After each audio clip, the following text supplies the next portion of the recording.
Assalamualaikum warahmatullahi wabarakatuh.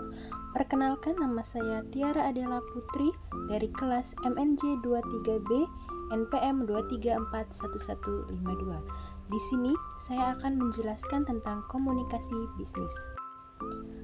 Pengertian komunikasi bisnis. Komunikasi bisnis dapat diartikan sebagai proses pengiriman dan penerimaan pesan antara individu atau kelompok dalam lingkungan bisnis.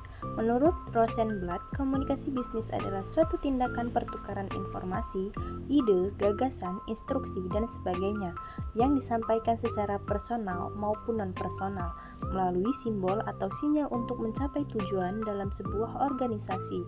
Simbol atau sinyal tersebut dapat berupa informasi, instruksi, atau bahkan pesan motivasi dalam bekerja untuk kemajuan perusahaan.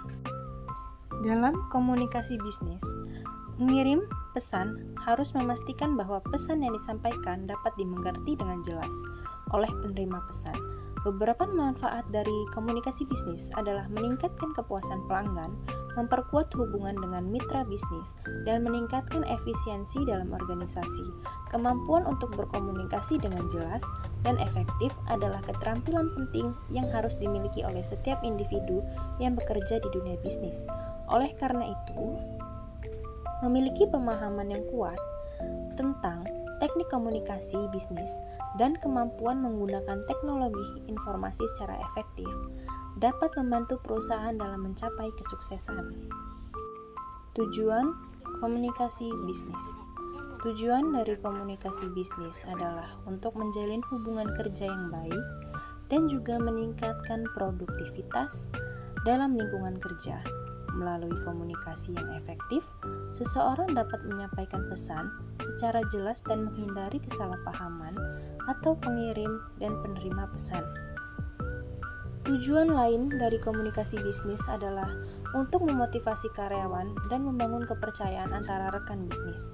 Komunikasi bisnis merupakan hal yang sangat penting dalam dunia bisnis, karena tanpa adanya komunikasi yang baik antara individu atau kelompok dalam lingkungan bisnis, maka dapat menyebabkan adanya ketidaksepahaman atau kesalahpahaman yang dapat merugikan bisnis.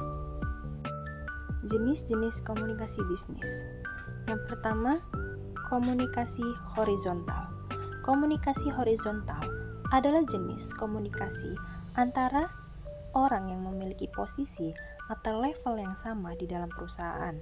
Jenis komunikasi ini terjadi antara dua manajer departemen yang berbeda atau antara dua karyawan yang bekerja di departemen yang sama. Komunikasi horizontal dapat membantu memfasilitasi koordinasi dan kolaborasi antara departemen atau tim. Yang kedua, komunikasi vertikal.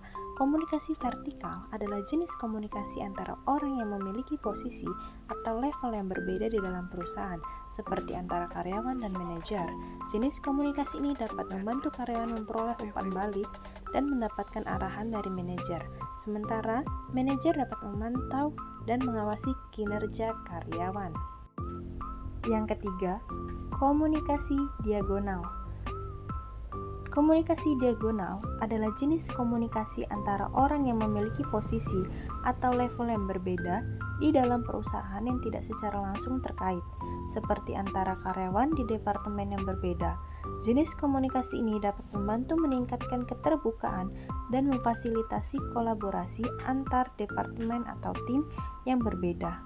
Orang yang memiliki posisi atau level yang berbeda di dalam perusahaan, seperti antara karyawan dan manajer. Jenis komunikasi ini dapat membantu karyawan memperoleh umpan balik dan mendapatkan arahan dari manajer, sementara manajer dapat memantau dan mengawasi kinerja karyawan.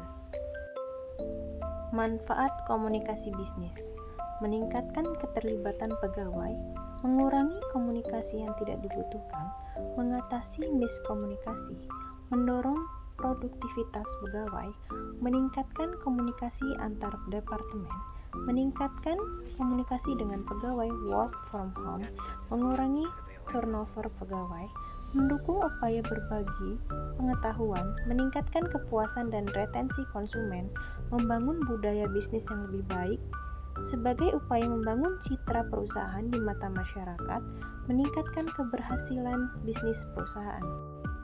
Unsur-unsur komunikasi bisnis. Yang pertama, tujuan. Setiap komunikasi perlu memiliki tujuan dan maksud tertentu. Kedua, terdapat pertukaran. Komunikasi setidaknya melibatkan dua orang atau lebih, yaitu komunikator dan komunikan. Yang ketiga, berisi informasi, gagasan, opini, atau instruksi. Merupakan isi pesan yang dimaksudkan dalam komunikasi. Yang keempat, menggunakan cara personal atau impersonal.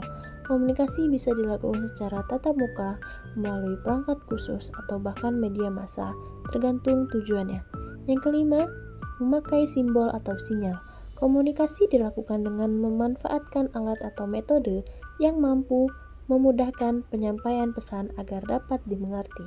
Yang keenam, mencapai target atau tujuan organisasi. Pencapaian tujuan harus sejalan dengan misi perusahaan yang sudah ditetapkan. Sekian video dari saya ucapkan terima kasih.